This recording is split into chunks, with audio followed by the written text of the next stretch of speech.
अस्सलाम वालेकुम। मेरा नाम है हारिस शाहिद। आप देख रहे हैं मेरा official YouTube channel travel tips with Haris Shahid. उम्मीद करता हूँ आप सब खैरियत से होंगे, ठीक-ठाक होंगे।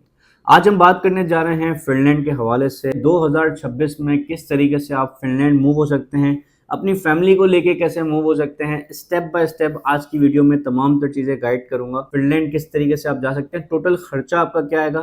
टोटल अगर हम खर्चे की बात करें तो टोटल 4 लाख रुपए पाकिस्तानी आपका खर्च होगा। और मैं आपको इस वीडियो में एक ऐसा तरीका भी बताऊंगा जिससे ये आपके 4 लाख रुपए भी वेव हो जाएंगे, यानी कि आपको कुछ भी पे नहीं करना पड़ेगा और आप फिनलैंड मूव हो सकते हैं।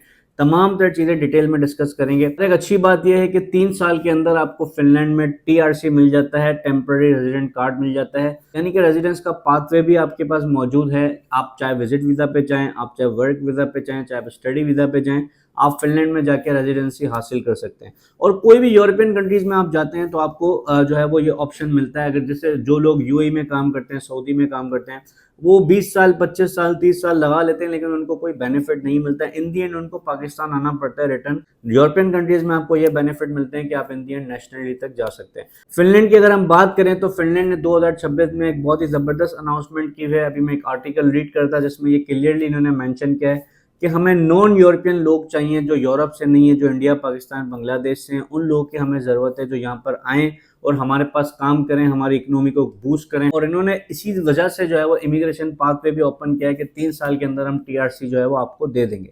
अब सवाल ये है कि फिनलैंड में जाएंगे कैसे, कौन से डॉक्यूमेंट चाहिए, तो खर्चा कितना आएगा, अगर पैसे नहीं है तो कैसे जाएंगे। देखिए, सबसे पहले हम बात कर लेते हैं कि कोई एज लिमिट नहीं है।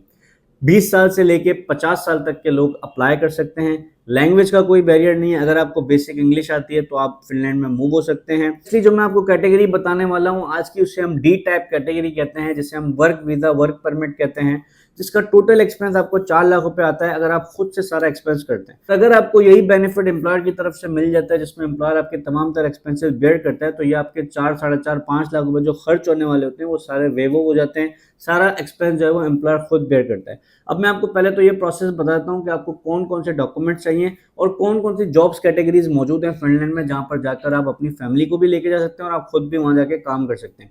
सबसे पहला ऑप्शन देखें, ये है कि कंस्ट्रक्शन साइट पे जो लोग काम करते हैं। कंस्ट्रक्शन में देखिए बहुत बड़ी फील्ड है जिसमें हर तरह के लोग होते हैं, जिसमें आपके जो पेंटर होते हैं वो भी आ जाते हैं, कारपेंटर है, लकड़ी का जो काम जानते हैं, इसके बाद मेसन्स हैं, प्लम्बर्स हैं, इन लोगों की बहुत ज़्यादा डिमांड है फिनलैंड में।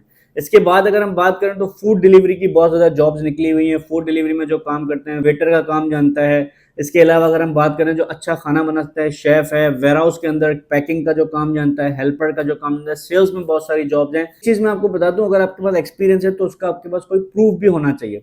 ऐसा नहीं है कि आपके पास 3 साल का एक्सपीरियंस है और आप मैनुअली ये बोलें कि मेरा 3 साल का एक्सपीरियंस है। आपके पास या तो कोई सर्टिफिकेट होना चाहिए, या तो आपके पास कोई डिग्री होनी चाहिए, या तो आपके पास कोई डिप्लोमा होना चाहिए जो ये प्रूव कर दे बाद जो है वो इस फील्ड का एक्सपीरियंस है। कोई भी यूरोपियन कंट्रीज में जब आप अप्लाई करते हैं तो आपका प्रूफ जरूर अटैच होता है कि आपको इस काम का इतना एक्सपीरियंस है, इसका ये सर्टिफिकेट है, ठीक है।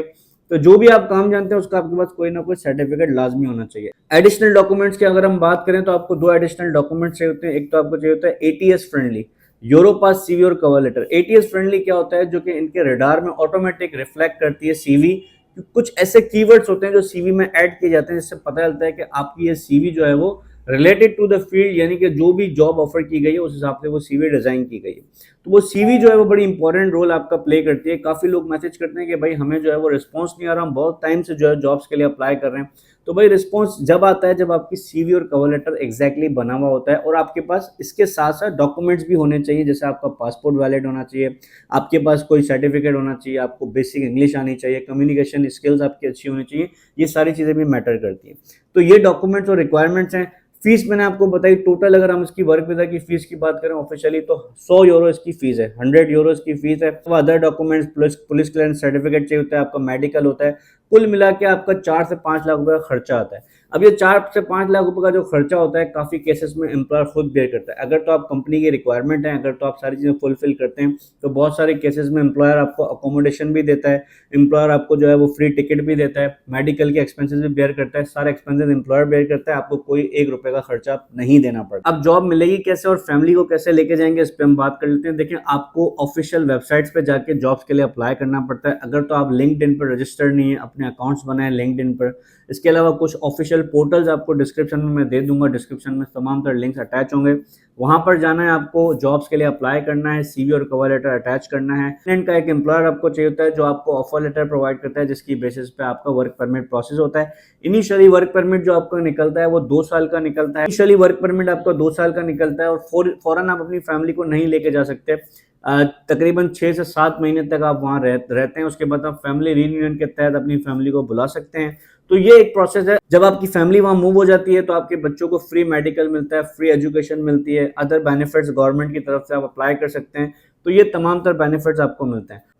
और जिस दिन आप फिनलैंड मूव होते हैं आप अपने टीआरसी के पेपर्स एंटर कर सकते हैं। विद इन 3 इयर्स के अंदर आपको जो है वो आपको टीआरसी मिल जाता है, टेम्पररी रेजिडेंट कार्ड। उसके बाद आप पीआर परमानेंट रेजिडेंस के लिए अप्लाई कर सकते हैं और लास्ट में आप नेशनलिटी तक पहुंचते पहुंचते आपको तकरीबन 10 से 12 साल लग जाते हैं। लेकिन मैं आपको एक बात बता दूं, फिनिश पासपोर्ट की अगर हम बात करें फिनलैंड की, तो दुनिया के 120 ममालिक में वीजा ऑन अराइवल आपको देता है। बहुत ही स्ट्रॉन्ग पासपोर्ट माना जाता है। तो बहुत ही बेहतरीन अपॉर्चुनिटी है। जो लोग फिनलैंड मूव होना चाहते हैं, 2026 में बहुत ही जबरदस्त अनाउंसमेंट की है फिनलैंड ने।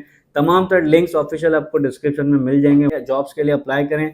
जो लोग मुझसे 1-on-1 बात करना चाहते हैं वो इस मेंटोआ के लिंक पे जाके अपॉइंटमेंट बुक करके मुझसे 1-on-1 काउंसलिंग कॉल बुक कर सकते हैं। इसके अलावा किसी भी किस्म की आपको हेल्प चाहिए या कोई सवाल है तो आप डिस्क्रिप्शन में इंस्टाग्राम का लिंक मौजूद है, वहां जाकर हमें फॉलो भी कर लें और मेरी टीम वहां पर आपको रिप्लाई करती है। वीडियो अच्छी लगी हो तो लाइक कर दिया करें, शेयर जरूर कर दिया करें अपने दोस्तों के साथ जो यूरोप जाने के ख्वाहिशमंद हैं।